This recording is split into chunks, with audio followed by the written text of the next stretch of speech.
Yo, what is going on, guys? We are back from the chess tournament. I literally just finished my game 1 hour ago. It was the Best in the West tournament, one of the only tournaments in the West where I live, so it's nice not to have to travel like 2 hours PTV. And this was a pretty mid tournament. As usual, all my tournaments are mid. I never have like anything spectacular. I got 4 out of 5. I lost to a low rated player and I just beat like a bunch of random, low rated players. So kind of sad. I didn't get to even play anyone good, but at the very least I did play some nice games, and this is one of them I wanted to share. The other 2 games were a nice 2 Knights Tango, first time trying the opening, and a Bishop pairing game, which was pretty sick. So yeah, I play e4. This tournament I didn't give a fuck about like anything because it's not FIDE rated, so I sort of just played like just try to play like very aggressive opening. Sometimes it worked, sometimes it didn't, but I played e4 this tournament. So yeah, he plays the Caro-Kann and I play, oh shit, don't mind that. I play the accelerated Panov. I don't know any Fury here really, but I do know this one line where you go Bishop c4, which is kind of rare, and most opponents I play don't know what's happening here. So it's pretty chill. Basically my goal is just to get some regular IQP structure, which is an aggressive position, something I can play for an attack and try to play a very nice game. And he plays a very bad move here. There's like 174 games here. Only one time this is being played, even though it looks sort of natural. He plays knight f6, and like it's more common to play knight b6, which is better because you get a tempo on my bishop, or just take, in which case I'll play queen f3, which is pretty rare, and then sort of play this position, or I guess you play dc3, which is pretty chill, I think. Nothing special, just a game of chess, but I guess you got a kingside attack eventually, who knows. But he plays knight f6, and the issue of this, he's moved the knight 3 times already, and because of that I'm getting a standard isolated queen pawn position, but I have a lot more tempo, which is just like out of the opening. That's not really what you want to get as black. Like, he's kind of screwed. What's the evaluation? Okay, it's only plus 0.4. In my opinion, it's plus 1. But okay, yeah, knight f3, and he can't even develop the bishop really. If you go, oh shoot, if you go bishop g4, I have a tactic. Bishop f7, king takes knight e5, and I'm winning completely. And if you go bishop f5, I probably just go queen b3. I didn't calculate this deeply, but I really fucking doubt like this is valid at all. So he can't develop the bishops, he has to block it in. Always like a little concession. I simply castle, and he plays bishop e7. Good move. d4, castles. So yeah, and at this point, white's winning 42% of the time in master games. I pretty much just got a free tempo here. Very chill. Pieces are active. I have this isolated pawn, but it's pretty well defended. I can like bishop e3, queen e2, rook d1. He's never gonna win this really. The main issue is this square's weak, but I also have like a lot of control of this anyway. Like already a lot of pieces that can control the square. So I'm basically, it's GG here. Rook e1, just flexible developing. You put a little pressure here, control the square. Very good move. Maybe you can tuck the bishop in.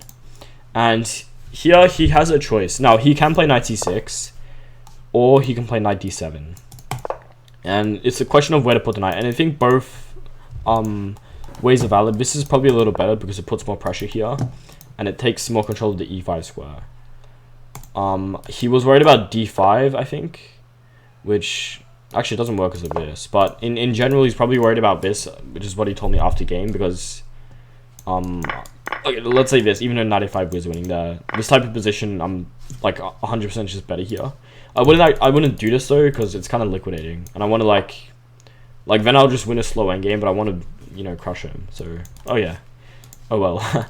He plays knight d7. His idea is knight b6, knight d5 to control the d5 square, but just the one issue is like when you go here and here, you're not really contesting the e5 square, so my knight's gonna have a really good outpost here and playing from attack. So I was kind of happy to see this, and when you push my bishop back, but I did want it on like c2 or b1 anyway.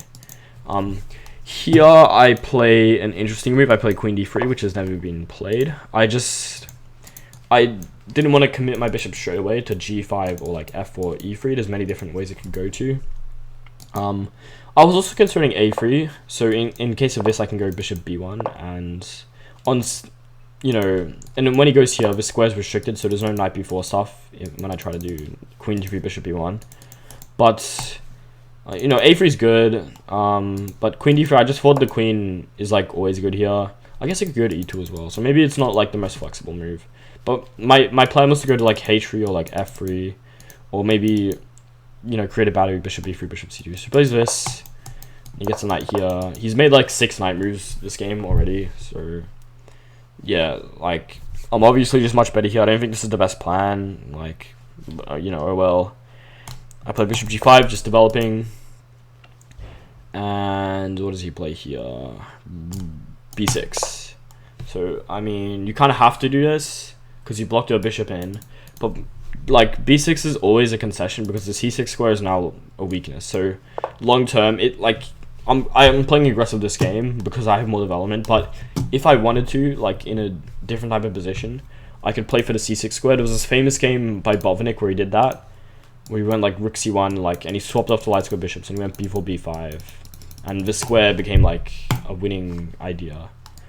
So that's always a thing to think about when your opponent plays b6 in this type of position. But I kind of went for the kill, which just forces bishop b7 because I was going to play knight c6 and take the bishop.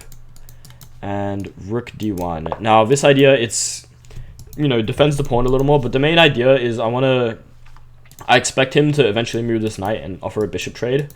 I want to keep all the pieces on the board as I'm the attacking side, so in the event of this, let's say this, I can tuck my bishop on c1. Where now it's very safe, it's never going to be traded off, and it's still doing a good job putting some pressure on the king side. So it's always nice to like tuck in your bishops.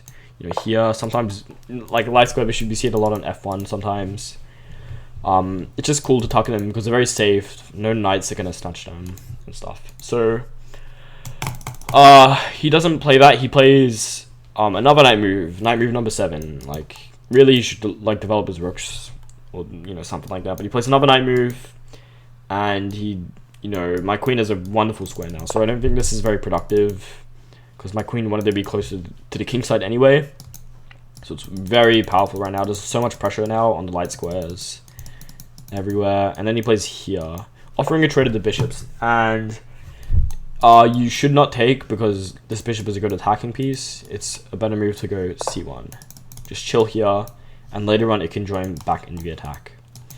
And here he plays like pretty much a losing move. So he plays bishop f6, and this is like, for several reasons this is not good.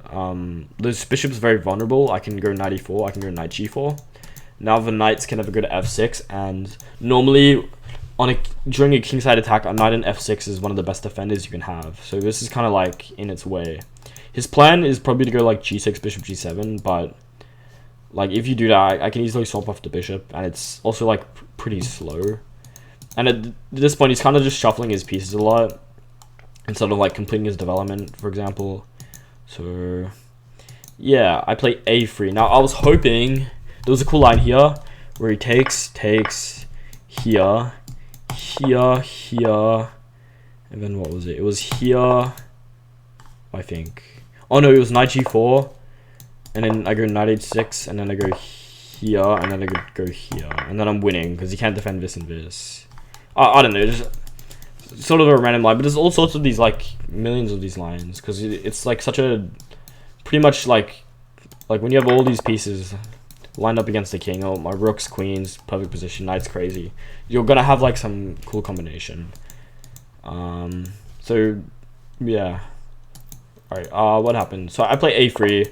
So the idea is, what's the idea? If he moves the knight, damn, I don't know what the idea was. It just is a good idea, just trust me.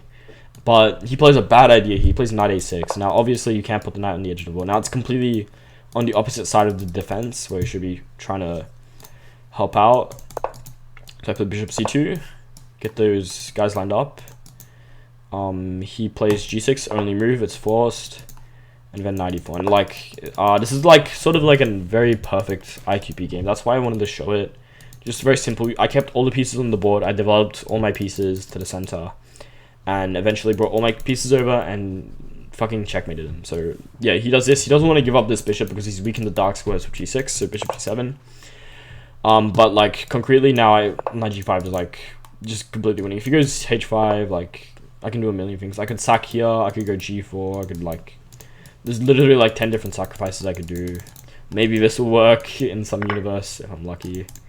Not then, but yeah. Okay, he plays knight f6, defends the pawn, but now go for the hack. So knight f7.